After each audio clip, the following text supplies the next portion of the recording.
Olá, pessoal. Na nossa aula de hoje, nós iremos falar sobre a prática de atividade física em ambientes quentes, tá? Prática de atividade física no calor. Então, a gente vai começar vendo alguns aspectos da fisiologia. Combinação de atividade física, seja ela moderada ou vigorosa, com altas temperaturas em ambientes quentes, requer muito cuidado, pois gera grande perda de líquidos e sais minerais. Essa perda de líquidos e sais minerais é através do suor. Quando fazemos qualquer tipo de atividade física, existe uma produção de calor pelo corpo que é proporcional à intensidade do exercício. Então, a gente viu no bimestre passado, sobre atividade física e sistema muscular, que quando a gente faz algum tipo de atividade física, algum exercício físico, as nossas células musculares, elas se contraem. Consequentemente, durante essa contração e produção de energia pelas células musculares, boa parte dessa energia é liberada em forma de calor. Por isso que, quanto maior a intensidade do exercício, maior é essa produção de calor. Exemplo, uma caminhada de meia hora produzirá uma quantidade X de energia. Uma corrida de meia hora produzirá uma quantidade Y de energia, porque a intensidade da corrida é maior do que a intensidade da caminhada. Existem 4 mecanismos que proporcionam a perda de calor do nosso corpo. Então, quando a gente começa a produzir calor, e esse calor se torna excessivo, há uma elevação da temperatura, e aí a gente tem que perder esse calor excessivo. Basicamente, nós temos 4 formas para dissipar esse calor: condução, convecção, irradiação e evaporação.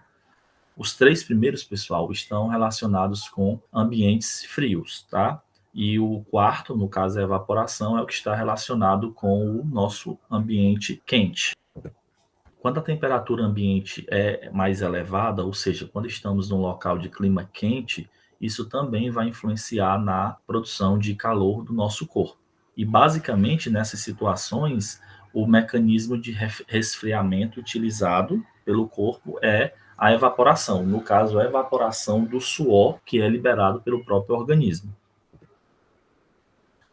Entretanto, pessoal, não é a produção do suor em si que resfria o corpo, tá? É quando esse suor evapora é que a gente consegue dissipar, que a gente consegue perder a temperatura extra que nós temos no corpo. Por exemplo, algumas pessoas que fazem atividade física, principalmente em academias, né, andam com toalhas. Então, quando você faz uma atividade física e a temperatura ambiente também influencia nisso e ela está um pouco mais alta, mais elevada, consequentemente, há uma liberação de suor pelo organismo para poder resfriar a nossa pele. Quando a gente começa a suar, esse mecanismo de perda de calor do corpo ainda não está totalmente completo, tá? Então a gente tem que esperar o suor evaporar. Se você passa uma toalha, enxuga o rosto, os braços, por exemplo, o calor que está retido na pele não foi totalmente dissipado. Então o que o organismo vai fazer? Vai produzir mais suor. E aí, se você fica enxugando e não deixa esse suor evaporar, a perda de calor não se completa e tende a ter uma grande perda de líquidos, no caso do suor. À medida que a necessidade de perder calor se torna cada vez mais intensa, ou pelo aumento da intensidade, ou pela elevação da temperatura ambiente, a sudorese e a evaporação do suor são mais exigidas. Aqui é a segunda coisa que influencia muito na produção de suor, a temperatura do ambiente. Tá? Então, a primeira a gente já viu que é a intensidade do exercício, quanto mais intenso, maior a produção de calor, e a temperatura do ambiente também é outro fator que influencia. Lembrando que, fisiologicamente falando, a temperatura ideal para a prática de atividade física, para o nosso corpo, é por volta de 20 graus Celsius. Tá? Fortaleza é uma cidade que tem a temperatura anual durante o dia variando de 30 e 32, então é considerada uma cidade de clima quente. E à medida que essa sudorese, né, que é a produção de suor, aumenta, ou pela intensidade do exercício, ou pela elevação da temperatura ambiente, ou por ambos, a gente começa a perder muito líquido. Se a gente não repõe esse líquido, pode acontecer um processo chamado desidratação. Então, desidratação é quando a gente já tem uma perda acentuada de água no nosso organismo.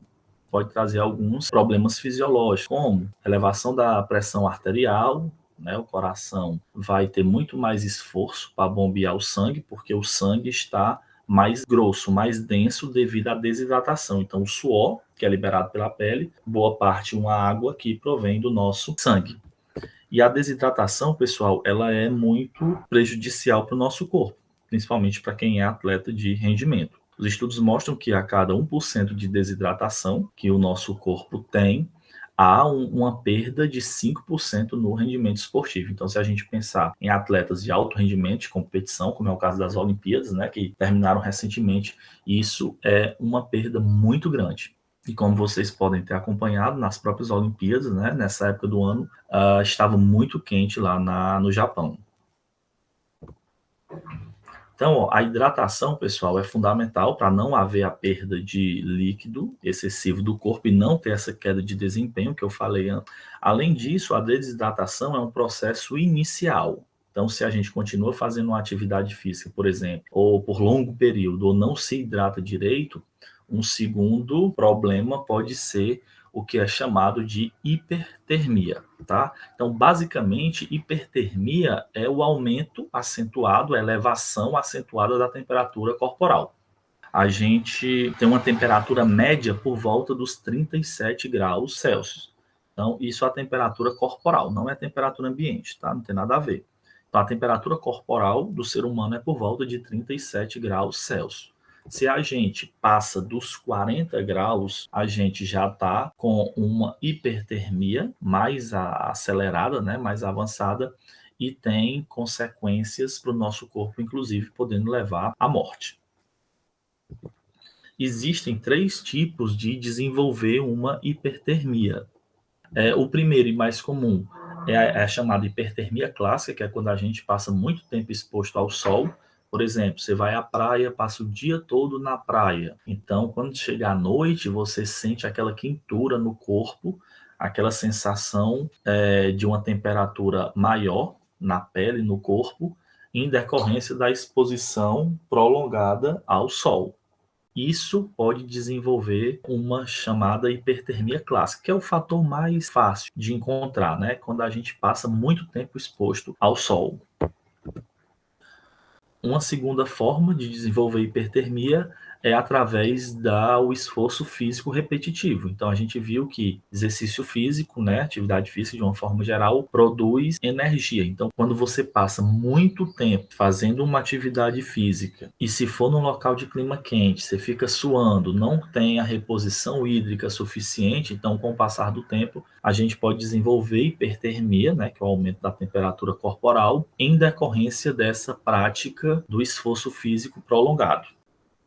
E em terceiro lugar, a gente também pode desenvolver hipertermia, que é a chamada hipertermia maligna, em decorrência da ingestão de alguns tipos de remédio.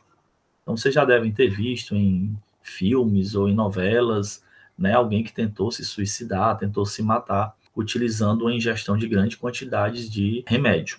Então, alguns remédios provocam essa hipertermia, chamada hipertermia maligna, então provocam esse aumento da temperatura corporal, que inclusive pode levar também à morte. E por último, nós falaremos sobre os cuidados que devemos ter ao fazer atividade física durante o dia, em um ambiente aberto, né, em ambiente exposto ao sol, ou até alguns cuidados que a gente deve ter independente de fazer atividade física ou não. Então, eu vou comentar aqui alguns com vocês, os principais. Evitar tomar sol entre 10 da manhã e 4 horas da tarde. Nesse período é onde há uma maior exposição aos raios ultravioletas, então isso é muito prejudicial para a nossa saúde. Sempre que possível, evita. Se for fazer alguma coisa, né, durante o dia que não seja em ambiente fechado, tiver exposição ao sol, importante utilizar o protetor solar. Sempre importante usar protetor solar. Sei que isso não é muito comum na nossa cultura, nem todo mundo faz isso, a questão de ser caro também, mas é importantíssimo. Hidratar a pele, sempre que possível, principalmente após as atividades físicas ou após ficar exposto ao sol por muito tempo, como na praia, por exemplo, né? Então, usar hidratantes para acelerar esse processo de recuperação. Não realizar exercícios físicos sob o sol, nesse horário, né? Entre 10 e 16 horas. Se você se expuser ao sol por muito tempo, a ingestão de água deve ser maior do que o normal. Então, em média, a gente deve tomar 2 litros de água por dia. Passou muito tempo exposto ao sol, você vai suar mais, você vai perder mais água. Consequentemente, a ingestão de líquidos também tem que ser maior. E aí, em relação ao protetor, né, passar protetor pelo menos 15 minutos antes de ficar exposto ao sol e reaplicar a cada 2 horas que você tiver exposto. Eu poderia acrescentar também usar roupas leves e claras, então roupas leves, tecidozinho mais fino que favorece a transpiração, e roupas claras, branco, azul claro, verde claro. Essas cores mais claras, pessoal, elas refratam boa parte da radiação solar, dos raios ultravioletas. Quando você usa cores claras, boa parte da radiação volta para a atmosfera. Quando você utiliza roupas mais escuras, preto, vermelho, verde escuro, azul escuro, essas roupas absorvem mais calor. Consequentemente, a sensação térmica aumenta e a sudorese também aumenta. Tá? Usar óculos escuros para proteger os nossos olhos também é importante. Então, basicamente, pessoal, esses são os principais cuidados que a gente deve ter quando dá exposição aos raios solares, principalmente durante a prática de atividade física em locais de clima quente.